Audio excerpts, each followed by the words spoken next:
Hey guys, welcome to another episode of She Knows Arsenal. I'm Jessica and I am your host, and you can follow me on Twitter at It's Jessinho.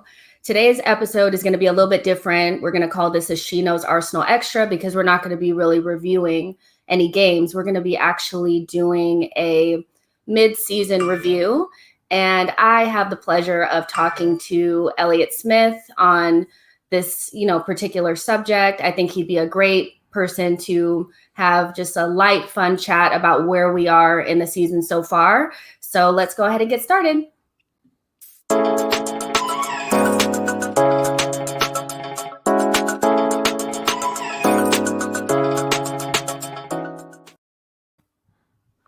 Should we engage in some small talk before? Well, if you've heard my banter on the show, you know I am excellent at it. So we can engage in banter. I can ask you if you've consumed any food today or any beverages, and we can have that kind of small talk if you wish.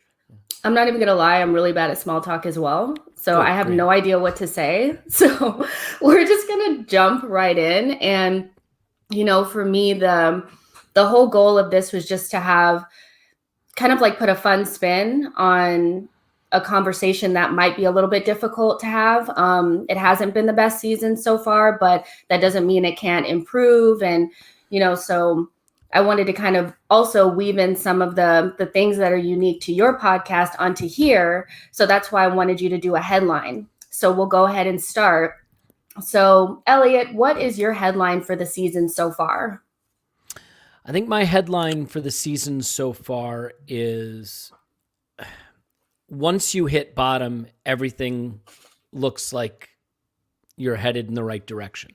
That is not a good headline. I'm not the headline writer, but I can expand on it. Essentially, yes. I think the story of the season is we hit such a rock bottom that now we feel we are on the climb back up. And the question of whether we are on the climb back up truly, or whether that perception is a little erroneous given how far we had fallen, your mileage may vary. But for me, I find myself very encouraged by what we've done since that Chelsea win in January. I also cannot really clearly ascertain for myself whether or not it is a true renaissance or somewhat illusory based on how low the ebb had gotten prior to that point. I think what happened in November and December was so troubling, so devastatingly bad, that everything is going to look fantastic by comparison. I sort of wonder, had we been playing at the level that we anticipated we should have been playing at throughout the season, would this last week and a half, month and a half or so feel as encouraging as it has? Mm-hmm. Again, I find myself encouraged by it. I don't want to be the one coming on here and saying that we're playing terribly, but this is really a season that cannot be viewed outside of the context of what had happened at the tail end of 2020 and how far we had fallen. So once you've hit bottom, there's only one direction of travel, and we're on that direction now. How far we've moved up off the bottom, I think, depends on how you evaluate the last month or so. Yeah, for sure. I think that that's a really good headline and a really realistic, headline in terms of where we are. I also had put together a headline, and basically it's kind of a little bit similar to yours, but basically it may get worse before it gets better. And I think that we're just in that place now where we think we see progress, which we probably do. But a lot of times, you kind of have to, if you have a knot, you have to unravel it fully before you can do anything with that string. So for me, it's like we're kind of getting all the way back to basics, and then we have to rebuild. And that's exactly what we're doing, is we're rebuilding. So sometimes when that happens, it just gets worse. You see we're getting punished as harshly as possible in certain situations. We're playing well and we're not getting the points. We're playing 20 minutes here, good, 45 minutes here, good, not really being able to put together full performances. And I think that that's just what a rebuild looks like, but we've never done one. So it may seem like we're crap, but I see improvement. And I think once we start putting those building blocks together, ultimately we will start to look a lot better. But until, we kind of unravel everything and start over, and that includes, the squad building, getting people off of the wage bill. It's not just what happens on the field, it's everything, getting the right people in place, the right coaches. Arteta's getting his backroom staff together. We got a new physio. That's all, that has everything to do with the rebuild. It's not just what happens on the field. So I think it still may get worse. I'm not saying that we're going to just shoot right up, but I do see this season maybe still being rocky, some weird, results that may not seem fair to us, but ultimately I hope it will get better. So that's my headline. Yeah, I could go along with that. I think the thing that's difficult for me when I look at this as a rebuild is that there is a lot of work that needs to be done, but I think we committed to a lot of bad decisions. We doubled down on a lot of bad choices. We carried on with a lot of bad traditions in terms of signing older players at the tail end of their usefulness on big money, extending contracts. And creating a situation where the rebuild can't really start. Whether you love Aubameyang or not, we are now expensively tied to a mid-30s striker for several seasons. I don't think anybody's a big fan of Willian, but there was a lot of justification of that as a win-now move this summer. But those win-now moves stall your rebuild. So we are now tied to him expensively for several seasons. We bought Thomas Partey, who's been a revelation, and I think it is a fair debate as to whether or not, because Partey's going to be 28 next season, 29 the season after that. Will we be able to challenge for anything during that period? We brought David Luiz back in, right? We have players that we committed to. Cedric is one who I think has had a bit of a revitalization the last few weeks, but there hasn't been a real commitment to tearing this thing down and building it the right way. We've kind of just keep putting patches on. It's like a boat that's taking on water, and instead of getting it into the dock and rebuilding it, we're trying to just patch those holes while we're underway. And I don't know that there's been a commitment to rebuilding. It's also fair to say that Arteta has made his life a little bit harder. And this is where it gets really tricky. What happened with Matteo Guendouzi? First of all, a lot of people don't rate him. Second of all, a lot of people say he's a see you next Tuesday, and what happened to him is his fault, not Arteta's fault. But regardless of how you look at it, that's a talented young player with 4,000 teenage minutes in the Premier League who was entirely ostracized, kicked out to Germany, whose asset value has deteriorated, and now will not be part of the project. William Saliba, there's so much heat and smoke around that right now. I don't want to get too far into it. But again, we had a year for this guy to arrive. He's a $30 million acquisition, £30 million acquisition. And 1 year after signing him, he arrives with seemingly no plan. We can't get loan documents together in time. We can't find minutes for him to just get him into the team, despite the fact that we're giving minutes to guys whose contracts we would literally wind up canceling in January. So, Smith Rowe, could he have been brought into the fold sooner? Could we have switched to the 4-2-3-1 sooner?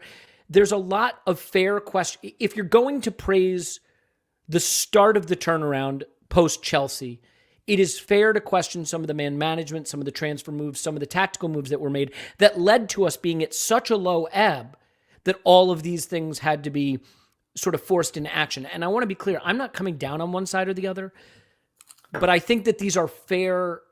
If you were a defense attorney and a prosecutor, the defense attorney for Arteta would have several things to point to, and I think they'd be valid. The prosecutor would be raising some of these issues that I've just brought up, I think. I totally agree with that 100%. And I think that there is a kind of like some pushback when you start to talk about Arteta. And I understand that he's an inexperienced manager, but just because he's inexperienced doesn't mean we can't kind of give him, kind of question some of the things that he's done up to this point. And I think it's only fair for us to, you give somebody the job. We need to be able to decide whether or not he's doing a good one. And I do question his man management. I think he's made his life a lot more difficult than it needed to be. We all know Smith Rowe was actually supposed to go on loan. What if that had actually happened? Then where would we be? I have questions, but I do think that from what I've seen, at least we're seeing a style of play, which was, I couldn't see it before the Chelsea game. Totally agree with that. Yep. I couldn't see anything. Now I kind of see it. And I'm like, okay, well, we're playing a more pressing style. Being able to bring in another midfielder and play with a back four has really helped our ability to push about 10 yards up the pitch and kind of start our moves a lot closer to the goal, which is important for us to be able to actually get into the penalty box and make put pressure on the other team. Those are things that we just weren't doing. We were like starting moves back like in our half and not being able to even get into their box. So I do see some progression. It's slow. I do think we are a couple players away from being competitive, but at least we can see something. But that doesn't mean that there hasn't been some things that Arteta has done that has stunted our growth up to this point, So kind of moving on to, talking about kind of the low moments that we've had as a team this season. In your opinion, what is the lowest moment that we've had to you at this point in the season? It's tough because some of the lowest things about this season maybe happened off the pitch, or decisions we made that aren't even related to what we did from a football standpoint. But I think it was right around that Southampton game that we drew 1-1. I think it was 1-1 when we went down to 10 men. And, I really got into it with the guys on our podcast about this, because what I saw was a craven, terrified Arsenal team that could not exert itself as a force in a match. And when we went down to 10 men, I think they outpassed us like 500-23. We sat deep in the box. They got off tons of shots. We were just battered. And, for a lot of people, that was actually a good moment, a memory of a time when we showed fight and spirit and determination, and we rallied and we got a point. But to me, it was, when you look at the process and you look at how we're playing and you say, this team is terrified of losing. This team is terrified of playing any football. It is terrified of passing to one another. We went through that period, and it's not just that game. It's that game came around a period where we were just losing every single game, week in and week out. But to just watch an Arsenal football team at home, I think it was at home, to Southampton, to sit in our own penalty box, packed in, terrified to even pass 5 yards forward to try to get out, that really bothered me. And I think, it was just before the Chelsea game that I was fully ready to say Arteta needs to go, because even setting aside some of the managerial choices I didn't agree with, he was clinging to a tactical philosophy that had totally deprived Arsenal of any ability to go into a game feeling like we were the driving force of the game. I think that Arteta wanted to solidify the defense, and I totally understand the thought process there. But he did it in such a way that we had arrived at a point where we had abdicated any responsibility to put the opposition under pressure. And that's really what drove me nuts, was watching an Arsenal team. Look, this whole big club thing, you're only as good as the players you put on the pitch. Right. But the narrative at that time was, this squad is bad enough that it can go down. And I'm just going to say, if you felt that squad was bad enough that it could go down, and you were willing to give the coach the excuse that the squad was that bad, then how do you explain that the squad can turn it around and do this when put in a system that makes more sense, when he drafts in the right players, when he puts players in more natural positions? We had strikers playing on the wing and defenders playing at fullbacks playing at center back, and midfielders playing as Lacazette as a false nine dropping into the midfield. It had all fallen apart at that point. So the low ebb for me was that period, and in particular that Southampton game, where it was clear that Arsenal was terrified to play any football under any pressure. And that's pretty depressing to watch. I agree with that 110%. Like, those 7 games to me were not so much that we were losing the games. It was the way that we were losing. We weren't even competitive. Yeah. And even, I think it was the Everton game where we went down a goal. We went down a goal. Maybe that was the Rob Holding own goal. I'm not sure, but we went down a goal, and then we actually got a penalty. I remember this game because Pepe and Maitland-Niles played on the right-hand side, and Maitland-Niles got a penalty. We get back into the game. It still didn't look like we were in it. Mm-hmm. I knew we were going to lose. Even in that was the thing. It was like we were never in the game. The whistle blew. We didn't even look like playing. We didn't look like scoring. We didn't look like creating chances. And so when I thought that we could go down, my reasoning for that was, I thought the mentality of the team was a go down mentality. Because if we got into a relegation scrap, I just could not see that team there were no leaders. I still believe that. I still believe we don't have leaders now, but I didn't think that we would have the players that could really dig us out. And quite frankly, it hasn't been the older leadership players. It's been the kids. It's been the kids. That's all it's really been, is them digging us out of the hole. So I do agree that 7-game stretch of us just looking dire is the lowest point, I think, to me as an Arsenal fan, like at this point, because we didn't even look threatening. Even under Unai Emery, we looked threatening. Like sometimes he would just say, forget it, just go. Just go. And we would look threatening, and we would, but then that was also Aubameyang was in form too. So there's also that. But yeah, that 7-game stretch, I'm glad that we survived it, but I can't say that I can't see it happening again, because I'm going to tell you that Aston Villa game, it reminded me a little bit of it, just a tiny bit. I know you thought it was a good performance, but when I rewatched it, I was like, it just looked like I knew we weren't going to score. That's how I felt. So, I mean, I only rewatched the second half, but rewatching the second half, I would defy, if you thought we were all conquering in the first half against Wolves and really unlucky to go behind there, I would defy you to watch the first half against Wolves and the second half against Villa and come away thinking we were better against Wolves, because we weren't. We were better against Villa. And I mean, there's a Pepe pass to the back post for an Aubameyang tap in that gets luckily deflected away right to Emi Martinez's hands. It could have gone in the net. It could have made its way through to Aubameyang. It doesn't. Odegaard has a presentable chance from really brilliant play that he blasts over. There's a cross to Aubameyang that he heads poorly. There's another cross to Aubameyang that he's going to knock in, but Rob Holding contorts himself to jump backwards in front of the ball and puts Aubameyang off. There's Pepe being put through by Odegaard, and his first touch is heavy. There's Pepe cutting inside and curling it outside the post. These weren't lumping in crosses and we just didn't score goals. We had good buildup. We cut them apart. I mean, look, as down as I was and as ready as I was for change, I want to make sure I'm consistent that if the process looks good, I'm not going to judge on results. I think, I think the thing, look, and eventually you do judge on results. Mm-hmm. So if you play brilliantly all season long and you get relegated, you're still relegated, right? It still counts. But what I'm saying is simply that I can look at the Wolves game and see the continuation of the positive process of playing progressive, effective football.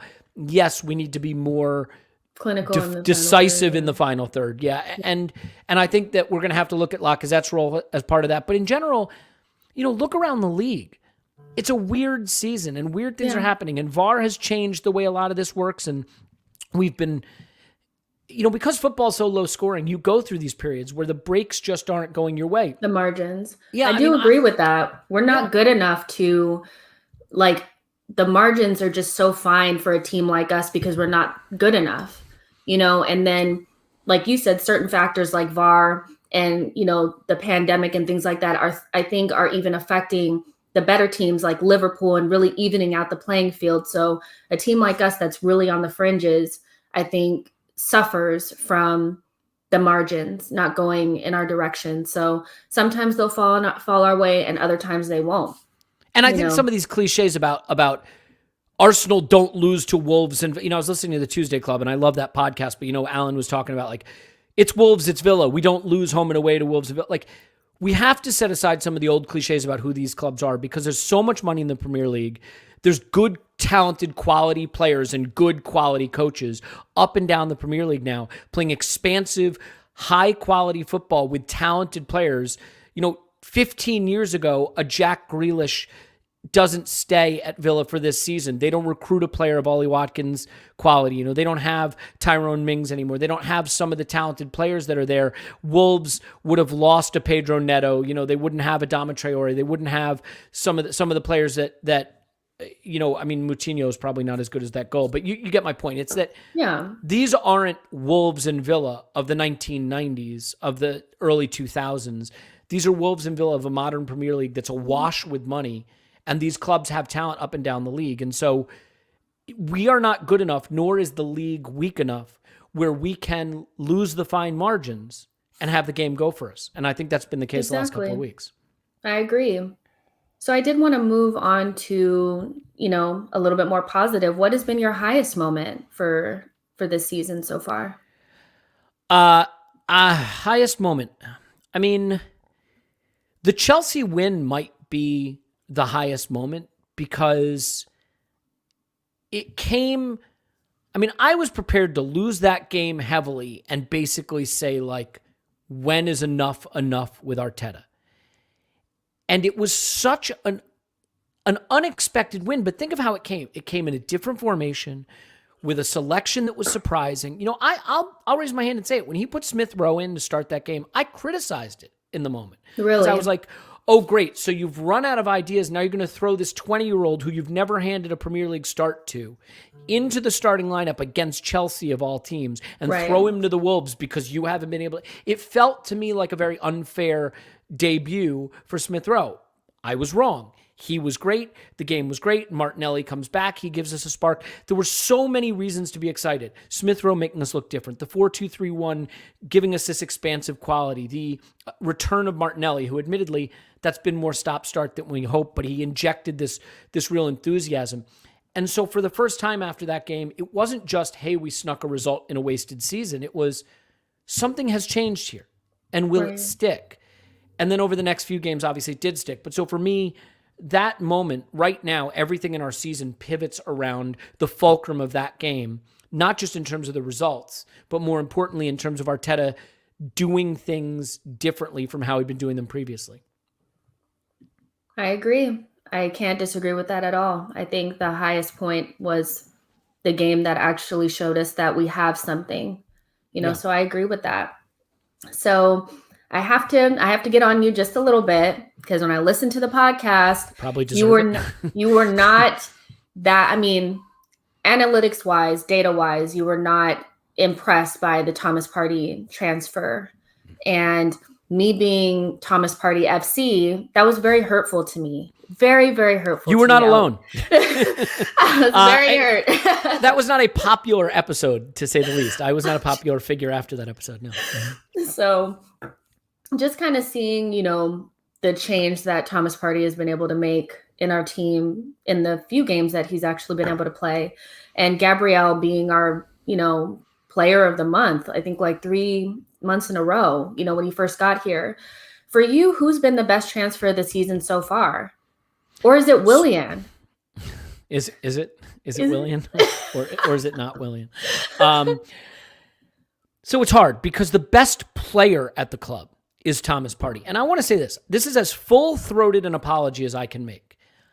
I do enjoy the analytics side of football because I think it helps me contextualize what I'm watching so I don't buy into narratives. I don't want to just aimlessly buy into narratives. I want to see, is there data there that can help me distill what I've seen and understand it better?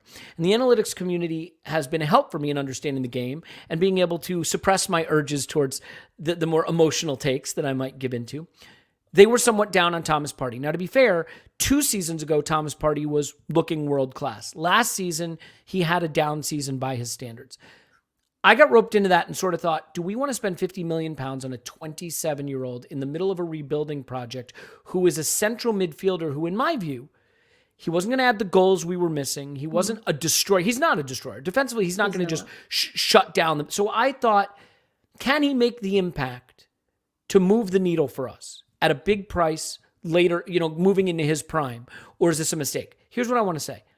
He is the best player at the club right now. He is a revelation in terms of regain, retain, move the ball forward, turn defense into attack, first touch out of his feet, second touch forward, draw on a defender, step past him. He has absolutely revitalized Granit Xhaka by giving him less to do and less responsibility for covering the whole pitch. He has made it possible for us to get the ball into the final third without needing 42 passes to go between Luiz and Holding. He has been fantastic. Now, due to injuries, he hasn't played that much, or as much as we would like. I still think, even with everything I just said, that you can have valid concerns about whether he was the wrong player in the wrong moment.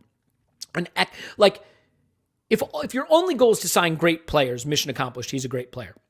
My full-throated apology is he is not just better than I expected, he is much, much better. You can still wonder whether it was the right move. And I'll set that aside only because I think there's a squad building discussion like Pierre-Emerick Aubameyang, excellent player. You can also have questions about whether re-signing him was smart. Those two things are not mutually exclusive. But the reason I don't know if you can pick Partey as our best signing is because Thomas Partey has not played in as many games as we need. So our most influential signing, you could say, is Gabriel, but then I'd say influential at what? We lost all these freaking games early in the season. We were sitting in the relegation zone. So for me, it is Partey, because if you look at what Gabriel did, yes, he had more impact on the team, but we didn't do anything. We still sucked. So, like, if I look at who the player is who has turned this around, other than like Smith Rowe and Saka, in terms of signings, it's Partey. We can be okay without Gabriel. We can get by with Holding and Louise. We can get by with Marie and Holding or Louise or whatever it is. I don't think we can get by without Partey, because I think whatever double pivot we play without him lacks the progressiveness, the elusiveness, the range, not just of passing, but of carrying the ball through midfield. So yeah, for me, it's Thomas Partey. I hold my hand up. I did not evaluate him properly. Whether or not that deal will wind up looking good 3 seasons from now, if we're still sitting 8th in the table, and he's now looking at a contract that takes him into his 30s, or selling him for nothing, we can revisit that. That I will promise you this. There's a good chance 2 seasons from now, we're on this podcast, hopefully, or you're on mine, debating whether or not to re-sign Thomas Partey into his 30s or to let him go for free at the end of his contract. That is a thing that's going to be happening. And we've been in too many of those situations. So I dread that, but for the time being, yeah, he's fantastic. I love watching him, and I'm glad he's at Arsenal. So there you go. Yeah, I agree. And, honestly, my biggest hope is that we manage him correctly and we don't play him to death. The thing about getting, players that are expensive or that you invest heavily into is that you have to protect your investment. And I don't think we do that well enough. So my ideal situation, or my ideal future for Thomas, is that he's really influential for us now. We bring in a player of a similar profile to be able to, play with him or play instead of him to protect him. And he becomes somewhat of our Fernandinho. When Saka and hopefully Martinelli and ESR are in their mid-20s or early to mid-20s, and we've actually rebuilt the squad, we can look at Thomas Partey as somebody that we can count on. They may not play every single minute, but we can count on him to play in the midfield. We have somebody else as a foil for him, but ultimately he's a leader on our team. Maybe not a vocal leader. I don't think he's vocal, but I think somebody that we can count on that is still a big part of the fabric of this team, even in his 30s. That's what I would hope. That may not happen, but we'll see. We'll see in a couple of years and see how that works out. But definitely Partey for sure. Yeah, no question. Mm-hmm. So next, who's the most improved player to you so far this season? It's hard because I'm going to pick a player who was already good, but I think it's Bukayo Saka, right? He went from being a very good player to being a holy shit, this is a special player, and he's now arguably our best or second best player. There are a lot of players.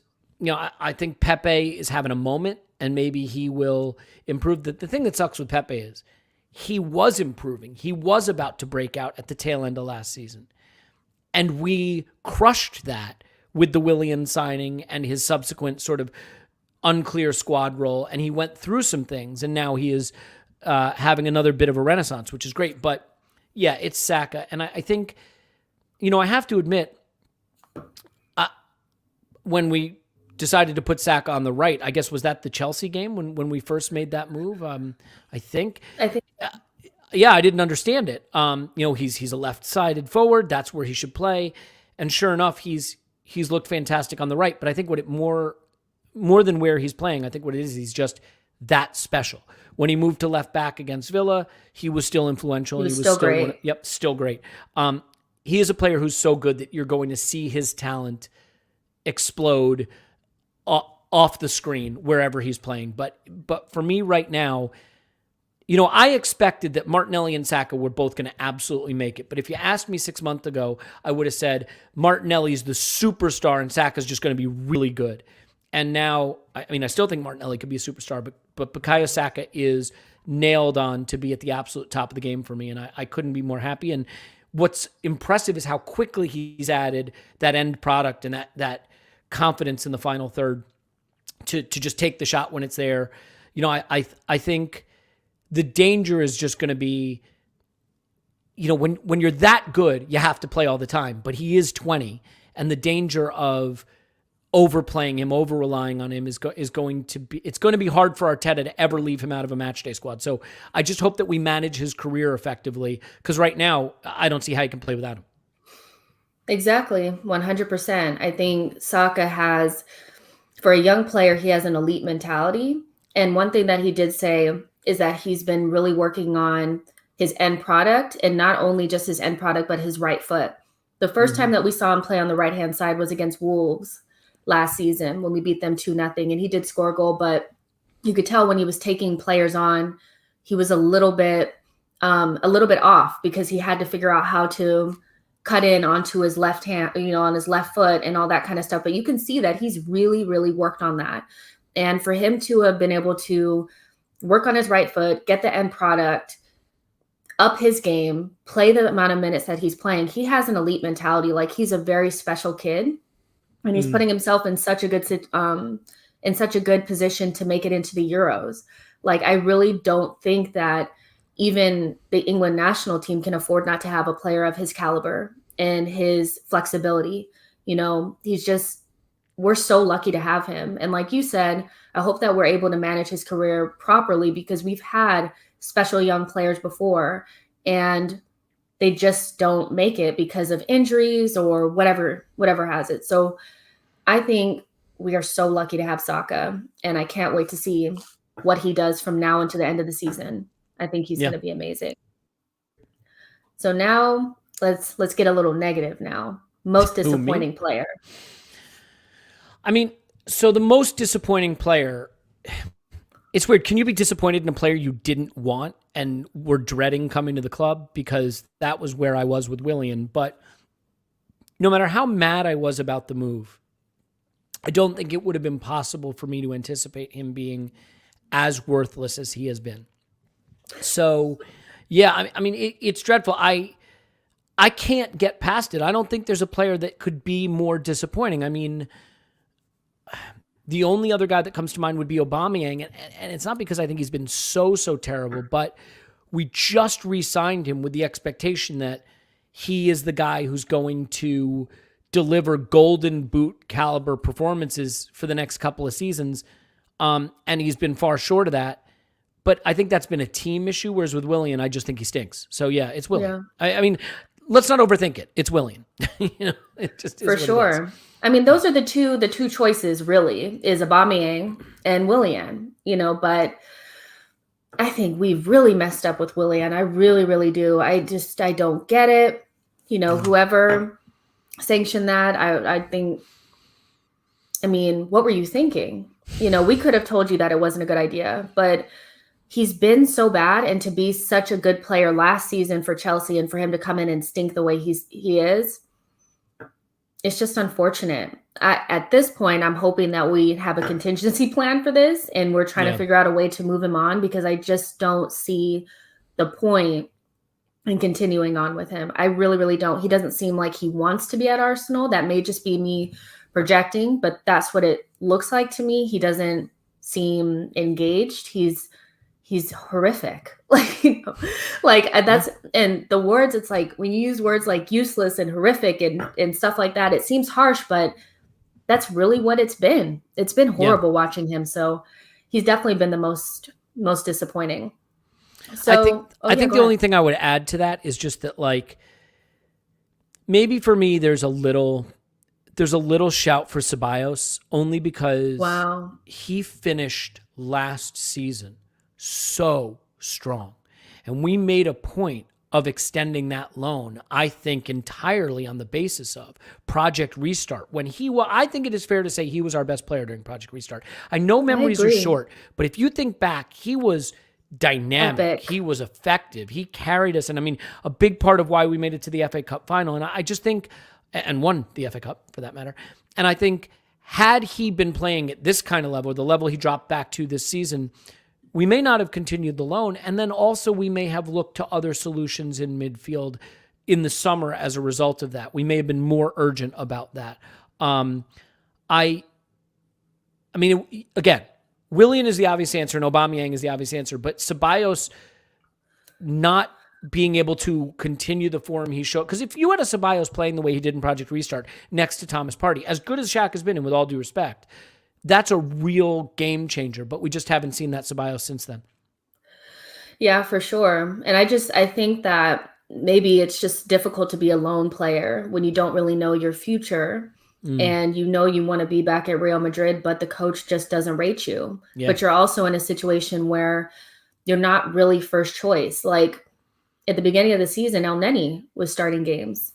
Yeah. Then Xhaka was starting games. So I think a little bit of his form has to do with the fact that he's one of the things that he did say towards the end of last season is that he liked Arsenal because he felt important. You can tell he's the type of player that wants to be instrumental. He doesn't want to be, kind of like a fringe player, and that's ultimately what he is. And I think that might be affecting his ability to really push on for us, and Yeah. Xhaka is a really smart player, like a very smart person. He understands the politics of the game to me. Like when I see him, I'm like, basically all he did is he made sure when he got his chance to play with Thomas Partey and do it well, he did it. And what he did when he did that was he put Ceballos and El Neni in a position where they could never get back into the team. Because now that we have a solidified partnership in there, there's no reason to mess with it. So I don't see Ceballos getting more playing time, really. I don't, because we're not in a lot of competitions. And the one competition that we are still in terms of like Europe, we're going to have to play our best team, Yeah. So it kind of feels like a waste. And I'm glad you brought that up because quite frankly, I've pretty much forgotten about Ceballos, and that really and he's been injured. Let's be fair. He's had a bit of an injury situation because I still think there's a chance that he comes in and plays with Partey and can take us up another level. And again, but Shaq has done well, Arteta but we just haven't Xhaka, seen though. it. Yeah, I know. He's a favorite. He's a manager's dream. Yeah. Yeah. I mean, he's Swiss Arteta, isn't he? Mm-hmm. Yeah. So we'll see. But I'm glad you brought Ceballos up because I really just forgotten about him. I did. Good sign. So who's been the biggest surprise for you? Or let's just say what has been the biggest surprise for you? It doesn't necessarily have to be a player. It could be just something in general in regards to the season. But what's been the biggest surprise for you this season? I think the biggest surprise for me has been, so it's hard, right? Because where we sit right now in the moment we're sitting in, we're not really thinking about it. But I think the biggest surprise for me is just how quick people were to accept how far we had fallen. And I realize we're not in that moment. So it may feel a little anachronistic to be talking about this right now and a little out of step with where the zeitgeist is. But let's rewind back to before Chelsea. We were legitimately in the relegation zone. I think we had scored 12 goals in 13 games or something like that. And it wasn't a false position. We were there because we earned our way there. We were terrible. Picking up red cards, stupid mistakes, couldn't score a goal, couldn't create chances. We had multiple games with 6 shots, 4 shots, 7 shots. We were averaging, I think, 8 shots a game. And I think the extent to which people just sort of had excuses for it, had an acceptance of it, we've played a harder schedule, or, he hasn't had the exact players he'd like to have, or, we've been unlucky with this or that. There wasn't, it felt very slippery to just be able to grab anybody by the shoulders and say, we suck, don't we? Just admit we suck. Admit that this sucks. Admit this isn't good enough. And I think the standards of the club have fallen. And then the way people were willing to just say, well, this squad is relegation caliber. Right. What could Arteta do? This squad is relegation caliber. When, if the squad is relegation caliber, why were you saying, yes, let's re-sign Aubameyang? Why were we saying, let's continue Ceballos' loan? Why were we saying, give this player a chance and that player a chance? And yes, the Cedric deal makes sense. And yes, the Marie deal makes sense. And you've sanctioned all these deals and you've found explanations for why all these deals are good. But now that we're sitting in the relegation zone, you're willing to say these players are relegation level. They were never relegation level, nor are they title challengers. But the fact is we were in a position we never should have been in. And Arteta owns that. he is turning it around now, and he has a chance to show that he is more this manager than he was that manager.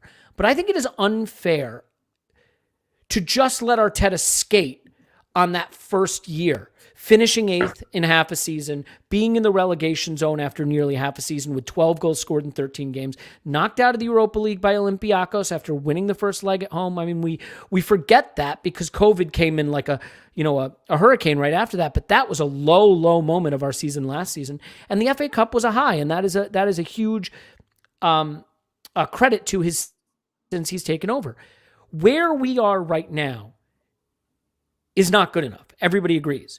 Since the Chelsea game, I am extremely encouraged by what we've seen. It has made me look at this and say there's more here. There's something here. This coach has something about him. But the biggest surprise to me is the extent to which the fan base was willing, and I hate saying the fan base because the fan base isn't a thing. Some people felt one way, some people felt the other. But just the extent to which there was sort of an acceptance of that, not just mediocrity, but that abysmal level. And I do wonder, I really have to wonder, was Arteta's job saved, and maybe thankfully, by the fact that the stadiums were empty? You know, football is about the fans. It is about the fans in the stands. It is about the atmosphere of the game. It is about the cheering. It is about the booing. It is about the exalting of players and coaches and the hounding of players and coaches. That is all part of the theater. And we know how toxic and poisonous the stadium can be when 60,000 or more likely 30,000, 40,000 people are screaming for the manager's head. It's an unpleasant thing, but when it's happening, it feels very unsustainable.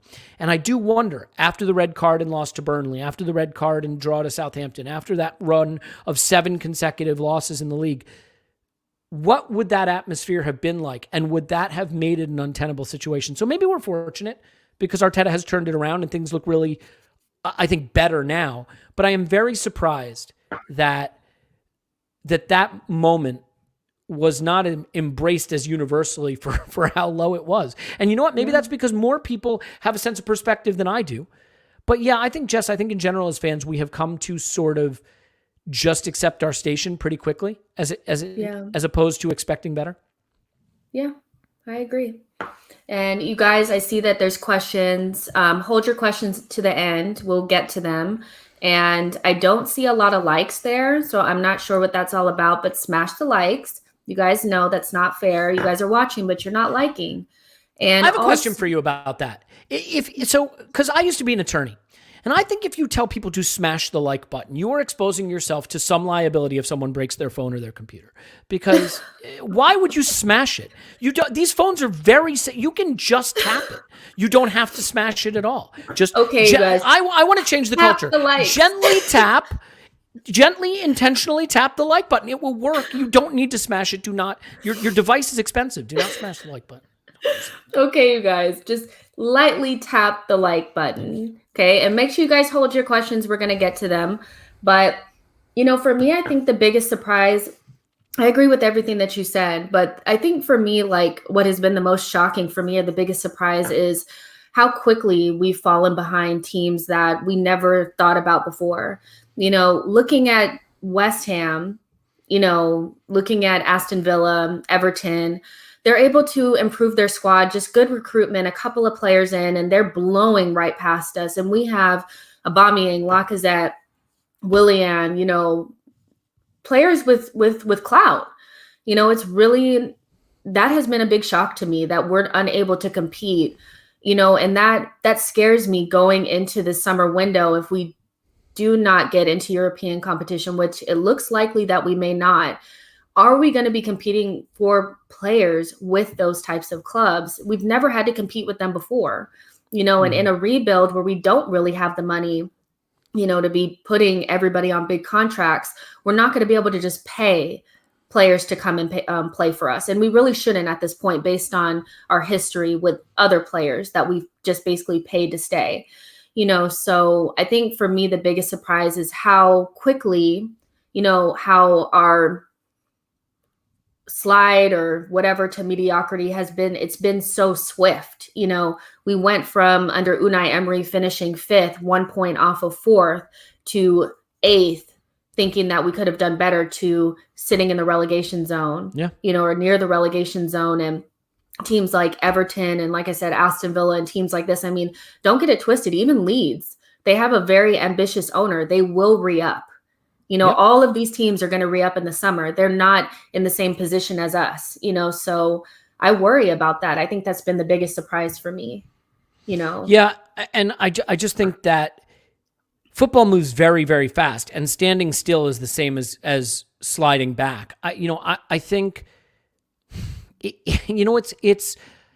I get that the talk about squad building and analytics and age curves and all that gets really tedious. And maybe that's not great podcast material. But if our club isn't thinking that way, if they don't have analytics-oriented people, if they don't have value-based recruitment people in the club really driving the discussions the way Leicester do, the way Liverpool do, the way the clubs that are succeeding do. I mean, look at Leicester. They won a title from nowhere, all right, once in a million.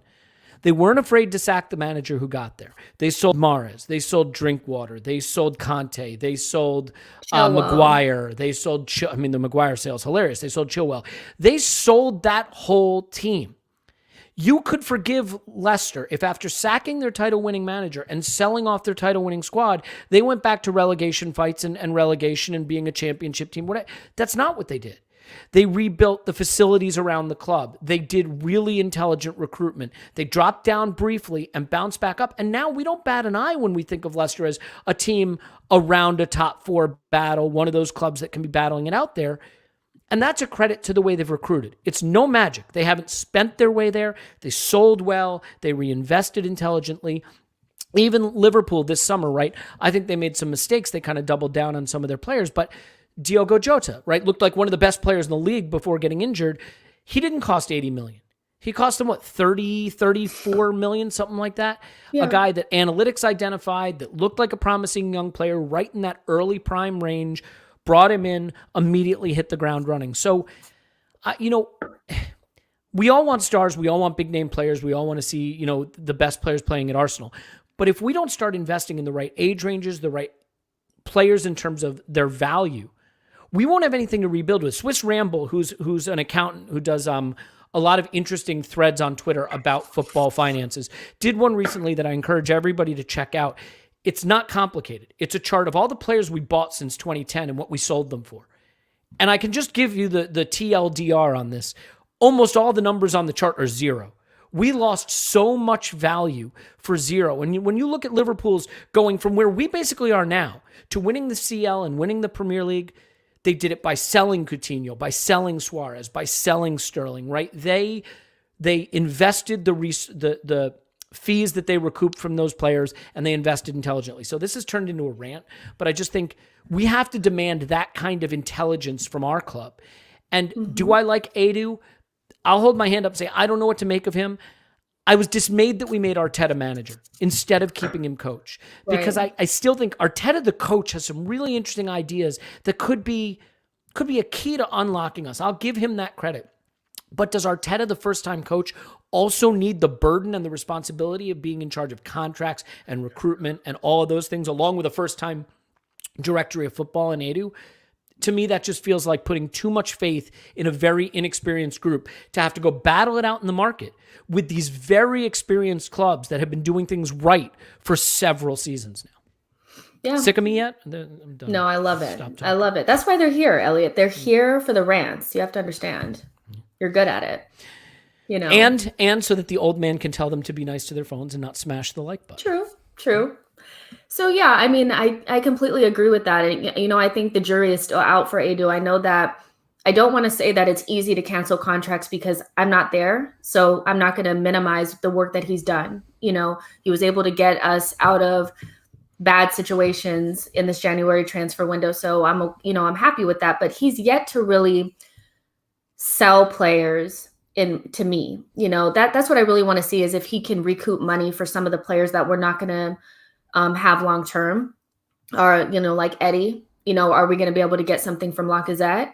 And ultimately, are we going to be able to recruit better, for the project? So we have to see. I mean, the jury's still out for pretty much everybody that's an executive at Arsenal at this point, I think. Mm-hmm. So what's the best goal for you for this season so far? What do you think it was? We've had so little, so The you good know, it's news is, just I was just gonna say, like, I don't have a ton to choose from.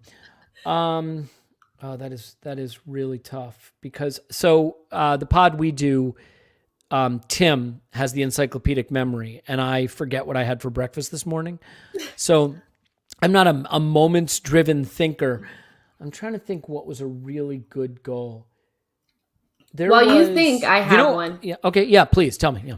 So I think my favorite goal this season, it was really close. It was either the Tierney goal or it was the Lacazette, ESR, Saka, you know, Yeah, that was the one I was about old to say. school Wenger ball goal Mhm. against West Brom.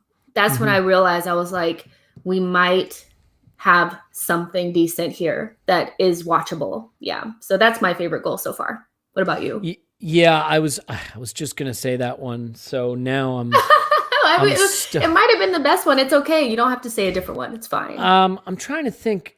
I know that there were a few special ones. I think that the Pepe goal, was it against Wolves, was pretty damn good. I mean, it's a solo goal, so Yeah. I know people don't love those quite so much. Trying to think if there's a really good team goal in there. You know what, Jess? I got to admit, there's nothing popping in my mind right now. Yeah, Tierney versus West Brom's a good one. We have the same one then. Yeah, That's yeah, fine. Saka and for the chipping. same reasons, we haven't seen a lot of that type of play, that combination play, right? Yeah. So yeah, I'll go with that. I feel like Aubameyang had one really, really good goal this season, but I can't remember the game or the scenario. So let's just go with that. Let's go with the Aubameyang goal that was really good that I can't remember. And if that doesn't exist, then pretend I didn't say it. All right, for sure. So yeah. Okay, so now to, well, not the big question, but I think this should be interesting to figure out, or know what you think about this. So Arteta, do you think, is Arteta's stock rising or is his stock falling for you? Well, his stock's rising. I mean, his stock is rising, right? Arteta, the coach, I've always sort of thought maybe there's something there, but my confidence was shaken this season. And this last 6 weeks, I think what we've seen, when I think about like Frank Lampard, I never rated Lampard's ideas about football. It was just kind of like go attack and then man mark everybody. It was like very basic rudimentary stuff. I think the mistake Arteta made is the plan he initially had, the way he played with that back three, I think it was extremely sophisticated positional football that his players just weren't ready for. And he didn't have enough time to work with them. He never got a full preseason. He never really had the chance with COVID protocols to get it right. He didn't have the players he wanted. But players had to occupy 3, 4, 5 positions, and you have Tierney playing center back instead of fullback, and you have Aubameyang playing left wing, and you have Bellerin tucking in to be a midfielder. And it all felt, it's not that it wasn't good philosophically. It didn't work. The theory and the praxis were the delta between those two was too far. I can understand in theory what it was about, but the praxis was no good. What he's done with the 4-2-3-1, putting players into the more natural positions, getting a guy between the lines, letting players play roles that feel more natural to them. It has, and still having his own little tweaks, figuring out that I could put Saka on the right and Pepe on the left and use them in ways that will unlock certain qualities that I wasn't getting from the opposite side. I like those things. I think we have gone from being a team that spends a lot of its time in the first phase of build-up in our own defensive third or middle third to being a team that spends more time where we want to be, which is on the edge of the attacking third, in the attacking third. Now we need to go from that to knocking the door down and scoring 2-3 goals a game. But so his stock is rising as a coach. As a manager, I have massive concerns. I think, to a hammer, every problem is a nail. Mikel Arteta has only shown for me so far that what he knows how to be as a manager is a hammer. Ozil hammered down, Guendouzi hammered down, William Saliba hammered down. All of these players, time and time and time again, Maitland-Niles, whoever it is. And again, I am projecting with some of this. I am filling in gaps with some of this. I am guessing. It may be more complex, and he may have shown a lot more versatility. But he did take a talented teenage 20-something central midfielder and drive him out of the club for being a jerk, you have to manage the jerks too. You have to manage the egos. You have to find a way to not turn a 30, 40 million pound asset who could be part of your project or at least fund part of your project into an unusable, distressed asset. The Ozil thing is tough because I think there's layers to that. The club probably wanted him gone. He was expensive, but like, did he handle that right? Did he handle the Saliba thing right? I mean, I think we can all agree no on the Saliba thing. Even if we believe Saliba has culpability, there has to be a better way to handle it than that. Yeah. I think the decision to bring in Willian, obviously a bad one. The decision to re-sign Aubameyang, I think, is questionable. Some of this is on Edu, but because Arteta now wears the label manager, he owns more than just what happens on the pitch. So as a coach, stock absolutely rising, and always was not high, but someone that I thought had good ideas about football. As a manager, as a man manager, as a man who can manage the complexities of the personalities of footballers to get the most out of them. That's something I am still skeptical of. And I hope that will come around too. Look, the one upside to him being very young and in his first job is he can learn a lot. If he was 60 years old and in his 10th job, I'd say this is just who he is. But this isn't the finished article with Arteta. So it could absolutely continue to improve and improve exponentially because he's at the very start of his career. I like the way you separated that. That's so key, is because we've always known that Arteta was a good coach. We've gotten great, on his resume, great coach. Like that's what we signed up for.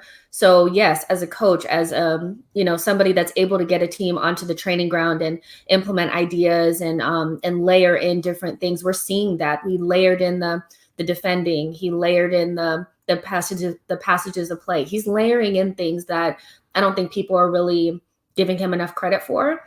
But the management side is the whole management, right? It's not just, his management of players. It's also his in-game management on the touchline. Those are all things that he needs to improve. So I like the way you separated that. Definitely as a coach, stock rising.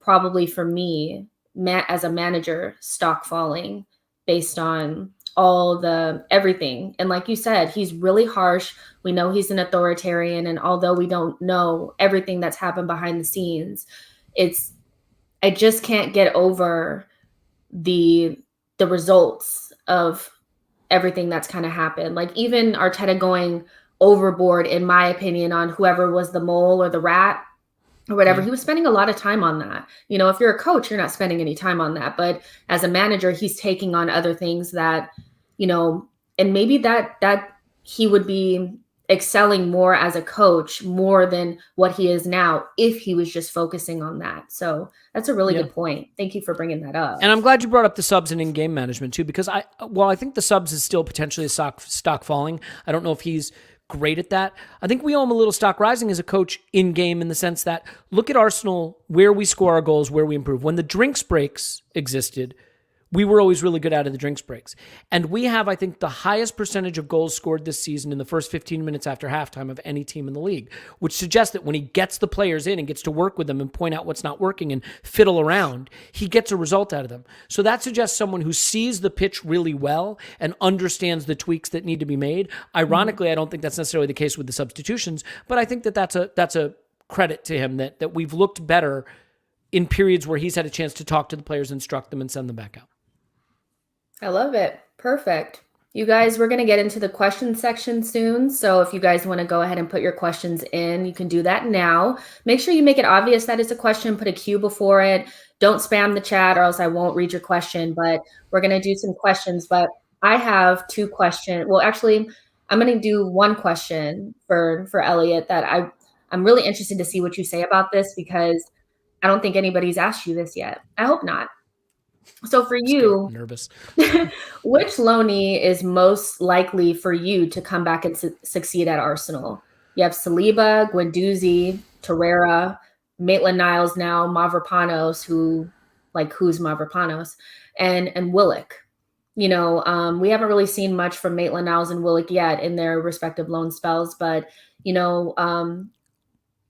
they could also come back, potentially. So for you, which loanee do you think is most likely to come back and succeed at Arsenal?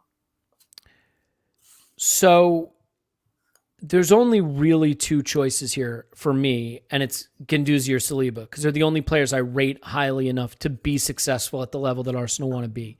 And I know that must blow people's minds, because I know there are people that think Guendouzi is a shockingly poor footballer. I happen to rate him very highly. But I'm going to pick Saliba. Now, he does seem to be in the process of making this more difficult, but attention spans are short, time is long, things can be forgiven and forgotten.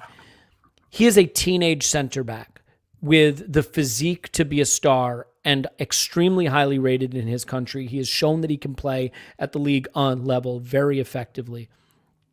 We need young center backs for the future. Sell him whatever fee we have left based on the way we've handled the situation, or we can find a way to reintegrate him and not have to go out and buy another young center back. I think he is a star in the making, and I think that the club probably knows that. So if ever there was going to be pressure on Arteta to find a way to fix it, I think it will be with him. Guendouzi, the issue is I think he'd be in the last year of his contract this summer. So it's like, unless we are so sure that not only we're ready to mend fences with him, but we want to tie him down to a new deal, we have to sell him. We have to sell him this summer because his contract's going to be up. And I mean, if Arsenal find a way to put 4,000 minutes into a teenage midfielder and lose him for a free, then we should just fold the club, because that's how you wind up being a relegation team. You just let asset after asset after asset bleed out of the club for nothing. So I'll pick Saliba because I believe in the talent. I believe that the investment, remember, Guendouzi, for whatever I think he's worth on the market, we didn't spend that much to get him. He was a punt, and it worked out until it stopped working out. We spent big on Saliba. We took a year to get him into the club. We botched it. We own a lot of that. We own whatever Saliba owns, we own a lot of it. So I think that there is a way to mend those fences, a way to get him into the team. And it's a big litmus test for Arteta. Can you let bygones be bygones? Can you put ego aside? Can you bring this guy back into the fold? Because I think the benefit, here's the funny thing. When you're the coach, you get judged on wins and losses. So sometimes setting your ego aside and bringing a player back into the fold who you didn't get along with right away, if he helps you win, is the right thing to do. So I hope that that's something that happens. I think Fabrizio Romano just said this morning that Arsenal is open to Guendouzi coming back, and the door is not completely closed. That could be just talk for, we want to act like we still want him so that we could sell him. Sell him. Yeah, of course. Jess, it doesn't matter what we're open to. I cannot emphasize this enough. If we bring Guendouzi back next season with no new contract, fold the club. I could be wrong. If he has 2 years left on his deal, then I'm wrong. But I think he'll be in the last year of his deal next year. And if that is the case, and we let him play into the last year of his deal without selling him or re-signing him, can you see a scenario where we re-sign him with the uncertainty around how the manager and the player get along? I can't see that. So it depends, but it would be pretty shocking to me if it is his final year. And gosh, I've got a long way down this rabbit hole without knowing for sure what the contract situation is. But if it is his final year, then we have to make a decision to move him on. I think, but maybe someone in the chat can, in the comments, can correct me if he has 2 years. If he has 2 years, then I take it all back. Yeah, he can come back and be a star. How about that? I've hedged my bet there. Perfect. I like that. So let's see. Let's get some of the chat room questions. Sure. So this is from Lone Star Londoner. So when we got out of Europe and finish 9th through 12th this season, what do you think will happen during the summer and then next season as we will be out of Europe? This is like my favorite question because I know people don't want to think about that, but we're probably not going to get Europe this season. And if we don't get it the next season, then what? What do you think? So this is the challenge, right? This is the problem for Arteta. This is the problem for Arteta with the way we started the season and the hole we were in. So let's say we play really well the balance of this season. We lose some games we shouldn't because football's hard, and we win more games than maybe we expect. And we play a lot better, and we look a lot better. But we crash out of Europa in the semifinal, and we finish 7th in the Premier League. Well, this question says 9th or 10th, right? But so let's just say it's, I don't know, let's say 9th. Fine. The problem for Arteta is in the cold light of day, no matter how much better we look down the stretch, the club is going to see we didn't win anything. We crashed out of Europe. We crashed out of the FA Cup, whatever, and we finished 9th. Can we do this again?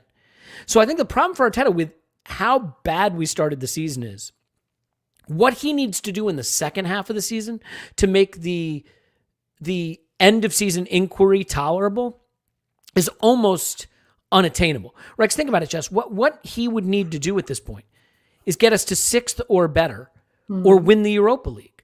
Because anything else, this season is abject failure. And it will be abject failure. But if we continue to play this well the rest of the season, you could also make a strong argument for giving Arteta more time. I'm going to just say it like this.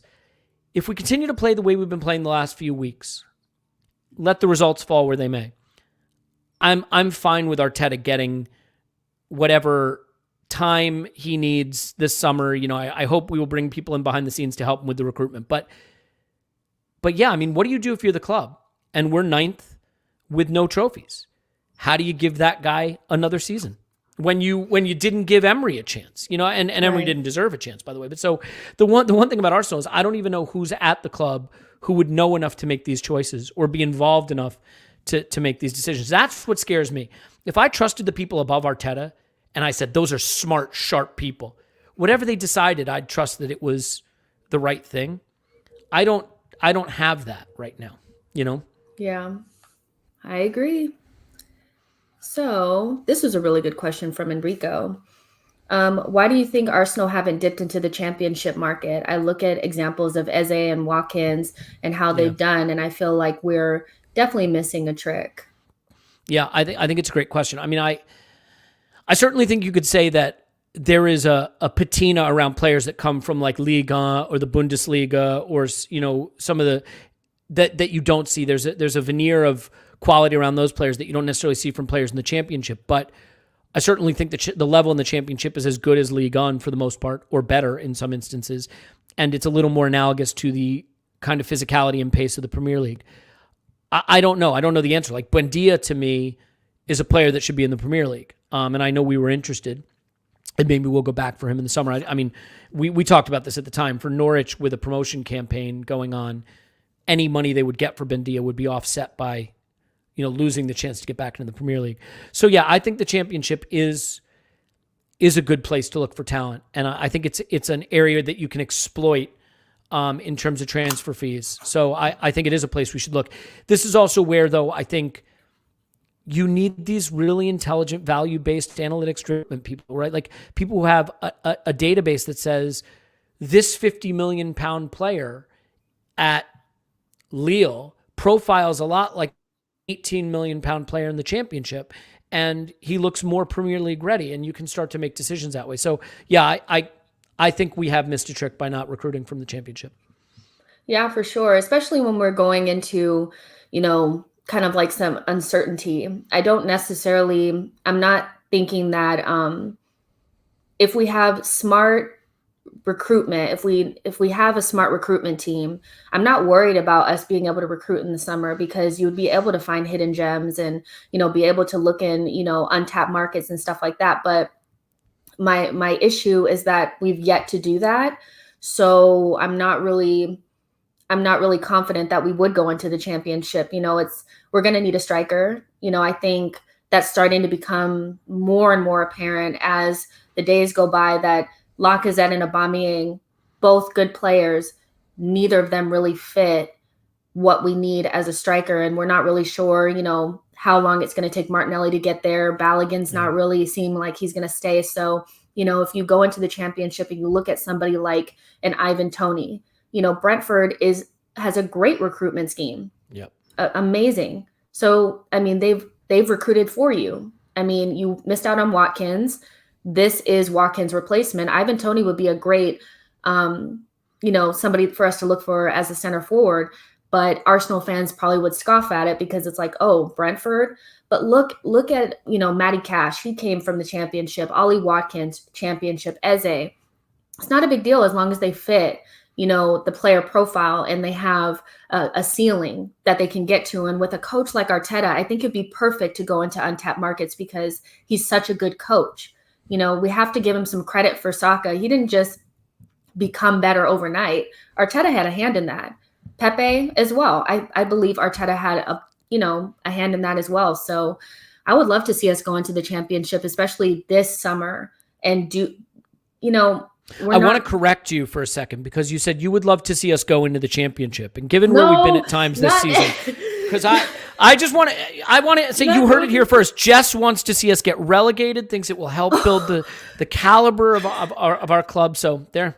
That's breaking news. If we go into the championship, we might actually win something. We might be the you best. Fancy us to win the championship? I don't know. Maybe, we have the medal for that. Yeah. But I would like us to go into the recruit into the championship to see what we could find in that league. Yeah, see, people know about Ivan Toney. James Maddison also came from the championship as well. So we're at an hour and 10 minutes. So I'm going to go ahead and ask Elliot my doom question. There's been a couple of people in the chat asking me to ask him this question. And quite frankly, I think he'd be the perfect person because he's a squad building nerd just like me. So getting, just a nerd generally, I think is fair to say. Yeah. Whatever variety. I mean, we love nerds. Nerds are bomb, right? So basically, I think I still go back to this because I'm not quite sure, why people don't think that there's a chance that we're not going to make it into European competition. And then with the other teams around us, they're sure to strengthen as well. If we're not in European competition, there may be a chance that without that, that set amount of money coming in, we may need to look to sell some of our younger players, even the ones that we can maybe consider stars. So, and obviously big teams or bigger clubs will come in and try to take them from us. So if you had to choose between selling Martinelli for 50 million or selling Saka for 100 million to reinvest back into the squad, which one would you choose? I'd sell Saka because at the end of the day, I would sell absolutely every single player that we have if the price is right. 50 million for Martinelli sounds like around what I expect he is worth right now, with the possibility to be worth more, in my view. 100 million. I mean, look, did Liverpool want to sell Coutinho? They didn't want to sell Coutinho. And I realize since then people have kind of come around to Coutinho sucking because he sucked at Barcelona, but he didn't suck at Liverpool. And they sold him, and they now have a title, a Premier League title and Champions League title, largely thanks to the proceeds of that sale. I want to caveat my answer by saying this. I don't want to sell either of them if the morons who have been running our recruitment spend the money, right? If they're just going to buy 3 Willians, then no, I don't want to sell Saka either. And I would prefer not to sell them. But again, let's be clear. Forget what you want as a fan. You better hope that whoever's running the club would sell every single player we have if the money is right. Because if they won't, they are not truly committed to getting better. Think about this. Saka was an unknown teenager 2 seasons ago. Now he looks extraordinary. Is Saka ever going to be worth more than 100 million pounds? If he was Mbappe, if he was Neymar, if he was Messi, all right, then maybe more. Setting those couple aside, sell Saka for 100 million, and if you are smart and buy 3 million pound players at the beginning of their prime, you are better. See, the thing about football is, with very few exceptions, 3 good players is better than 1. The problem is we have a lot of weaknesses. What would we look like if we sold Saka and bought the striker of the future for us, the central midfield partner of the future with Thomas Partey, and another wide forward? The striker of the future, another wide forward, and the central midfield partner for Partey. And then you have Partey and this new guy, Smith Rowe, Pepe, Aubameyang, Martinelli, and the new wide forward you bought. Okay, you're going to miss Saka. Of course you are, but the 100 million pounds can buy you a lot of quality if you recruit really intelligently, right? So look, The problem with these questions is we know Saka. We don't know what players we could turn 100 million pounds into. And I think it tells you a lot about how little people trust the club, that they'd say, no, don't sell. As a fan, if you don't want to sell, by the way, I didn't want to sell Thierry Henry. I didn't want to sell Cesc Fabregas. You don't want to sell the players you love. But if you're running a club and someone wants to offer you 100 million pounds for a player, you sell the player. Because you can build a better squad with 100 million pounds than you can with one player. Unless that one player is Ronaldo, Messi, Neymar, maybe Mbappe. And again, just to be clear to people, the question wasn't, would you sell Saka or Martinelli? The question was, you have to sell one of them. Would you sell Martinelli for 50 million or Saka for 100 million? You have to take the 100 million pounds. You just have to. I agree. And when we're talking about, I see there's other figures being like added in the chat, these figures, but you guys, we're not going to get a lot for Granit Xhaka. We're not going to get a lot for Lacazette or, we'd be lucky to get anything from them. And what I'm saying is when we think about squad building for the future, it's not out of the realm of possibility that at some point we may need to sell one of these players, or we may have the opportunity to sell them for a good amount of money. And quite frankly, when you see, what happened with Alexis Sanchez, that Manchester City offered us like 68 million for Alexis Sanchez. And then we decided not to sell him. And then he ends up at Manchester United like 6 months later. We could have used that. We could have used that money, so we're always looking at it like, but we love the player and he's so great and this and that. But if we're outside of European competition for 2 years in a row, we are in a long-term rebuild. So we will at some point have to sell some of our players, and it's not a big deal unless, it just has to be reinvested correctly. If it is, then it's not a big deal. We sold Robin van Persie and scored more goals and finished with more points the very next season, okay? Liverpool built their title selling Coutinho. I mentioned it already, but Leicester sold Kanté, the best defensive midfielder in world football, Mahrez, one of the best wide forwards in world football, Maguire, who looked like a titan at the back, although I think a lot of people at the time knew that. And they made bank off those sales. Chilwell, Drinkwater. They sold a whole title team because they were placed intelligently. They built for the future. I mean, the other thing is, look, Saka could get injured and miss 18 months. Knock on everything that doesn't happen. Saka could drive his contract down to the last year and go for 20 million. He could not develop the way we expect for reasons we can't foresee. Every player has a price. Every single player. Barcelona, if they were smart, would have sold Messi last summer if there really was a buyer. I don't know for sure if there was. Look at them now. They're terrible. They're hemorrhaging money. They're nearly bankrupt. And there is no market for Messi anymore. So, every single player, and I see Lone Star Londoner saying we sold Van Persie and United won the league. Yes, but, we weren't going to win. It hurts that we gave United the player they needed to win the league. But did we do what was best for Arsenal? Think about it this way. What happened to Van Persie the year after United won the league? He became an unplayable mess. And he would have been our unplayable mess if we had re-signed him to a long-term deal, which, oh, by the way, I think you realize we've just done that with some other players who are now Mesut Ozil was an unplayable mess, whether you love him or hate him. That's the scenario we found ourselves in. So if you don't sell these players for maximum value, you need to hope for absolute 100% outcome from that player. If someone offered us 300 million pounds for Saka tomorrow, should we sell? Everyone would say yes, I hope, right? 300 million pounds. If someone offered 10 million pounds for Saka, would we sell? Of course not. So what that tells you is there is a price where it makes sense.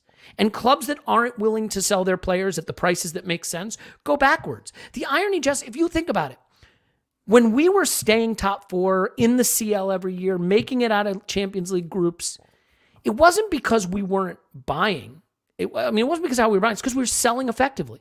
We sold Cesc and replaced. We sold Nasri and replaced. We sold Van Persie and replaced, right? We sold these players.